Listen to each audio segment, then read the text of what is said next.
Hello, friends. Welcome to another episode with Kalyan on A to Z Home and Garden. Hope you're all having a fantastic day. It's bright and very nice day in Texas here.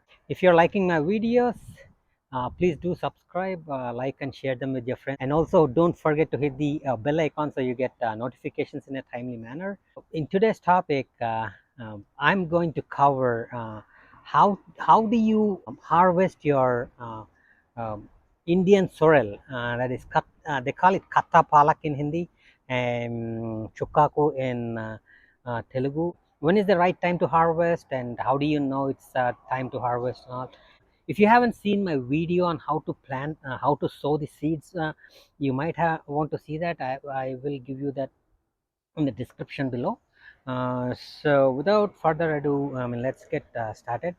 These are plants that I planted from seed. About it was close to 32 days.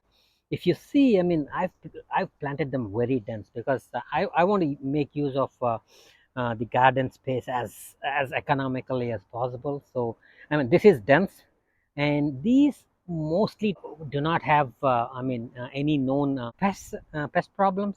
Only thing I can see is sometimes cutworms or any other worms eating their leaves. I haven't seen any aphid infestation or spider mites or anything of that sort harming this. I mean, plant. This Indian sorrel. That's the advantage of this. You can grow it pretty dense. If you're going it pretty dense, they will fight for nutrients. So make sure you provide it enough nutrients.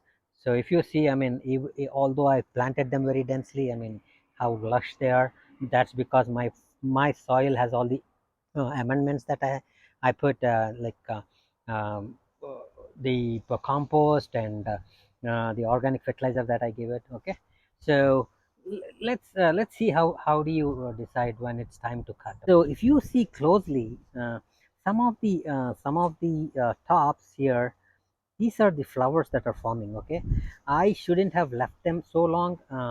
And reason I left them so long is I had other leafy greens to harvest, so this was neglected. Once you see this flower forming, so what you do is you don't want to pull out the whole plant.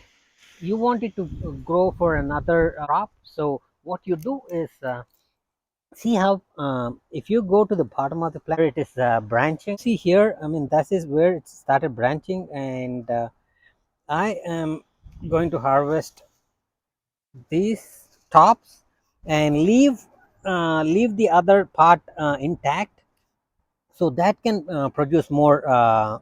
If you see, here there's another shoot coming from here, another shoot coming from here. So if I only harvest the main shoots, these are going to shoot up.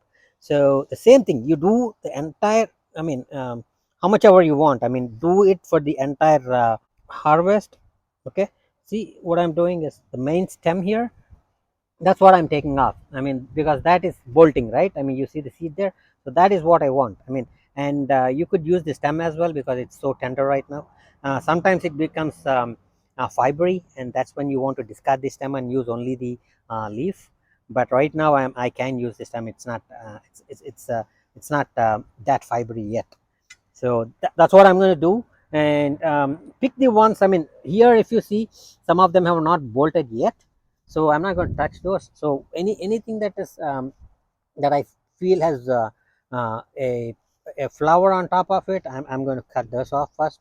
And that way, you if you do this right, you get 2 or 3 more crops from this before the sun hits 80, 90. If once the sun hits 80 degrees, even 80 degrees, these are going to bolt very easily. And this is how they're going to look after the bolt. These are new seeds that are forming. And these I'm going to leave, some of them I'm going to leave them for the seed. I'm going to collect the seed for next year, or for the fall.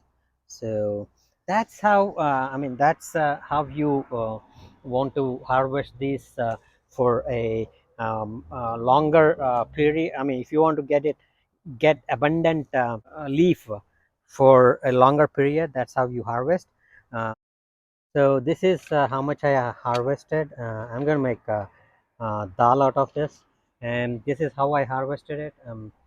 So these will grow in no time, and by the time these grow, I'm gonna get to this.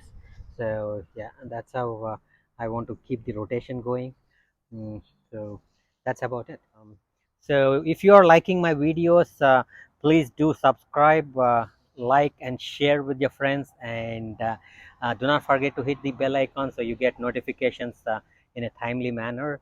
And one thing I wanted to tell you about this leaf is, if there's anyone having any kidney issues, kidney stone issues, or so, these are very high in oxalic acid. You might want to avoid them, so keep that in mind. Otherwise, I mean, it's a perfect addition to your garden, and they can be eaten as salad too, because they have that as a lemony sting, and it's very good to add to your salad as well. So I will catch up in the next video, and thank you all for your support.